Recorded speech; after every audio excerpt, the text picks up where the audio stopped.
Hey guys! Welcome to Couple. Please like and subscribe if you like this video. At the midpoint of one of the most tumultuous weeks in his presidency, President Trump on Wednesday dined on ravioli, hen and fruit compote with a celebrity lawyer he hardly knows, Alan Dershowitz, an iconoclastic legal scholar who has emerged as a prime Trump defender in cable television's court of public opinion. "What I saw was an upbeat president having a nice dinner," Dershowitz said. The moment of calm stood in contrast to the days that bracketed it, as Trump cycled through assorted controversies, public rages, policy vacillations, salacious tabloid scandals, diplomatic snafus, and conflicting military strategies that each would have created a month's worth of political fallout in another presidency.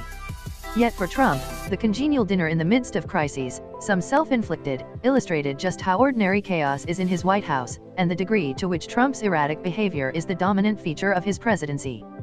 "The White House is no different than the 26th floor," said Michael Steele, a former chairman of the Republican National Committee, referring to the floor of Trump Tower where Trump ran his business, presiding over a small group of loyalists and family members accustomed to indulging his whims.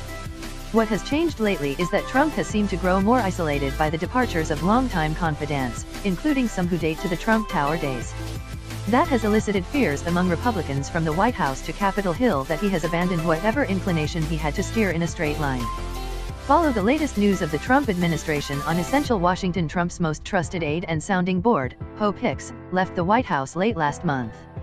His body man and sometime fixer, Keith Schiller, departed last fall. Rob Porter, a young aide who had become a trusted West Wing filter, was forced out in February amid allegations of spousal abuse. Daughter Ivanka and son-in-law Jared Kushner both have seen their stature and access diminish. "I think he is lonely," one longtime confidant said. The absence of Hope Hicks, the absence of Schiller, all those things make him lonely. At the week's start, Trump's sense of loss and personal violation seemed to boil over when the FBI raided the office, home, and hotel room of his longtime personal attorney, Michael Cohen, a possible signal that the wide-ranging inquiry of Trump's closest associates was edging closer to the president himself. Cohen is at the center of several controversies, including pre-election payments to silence women who said they had affairs with Trump. The loss of close aides coincided with the arrival of less familiar newcomers. Trump prepared an attack on Syria, in retaliation for a chemical weapons attack that killed dozens, just as his new national security advisor, John Bolton, showed up to work at the White House on Monday and began immediately reshuffling the team. His new chief economic advisor, Larry Kudlow, was a week into the job when Trump, at a meeting with Republican senators Thursday, floated a major reversal on trade policy.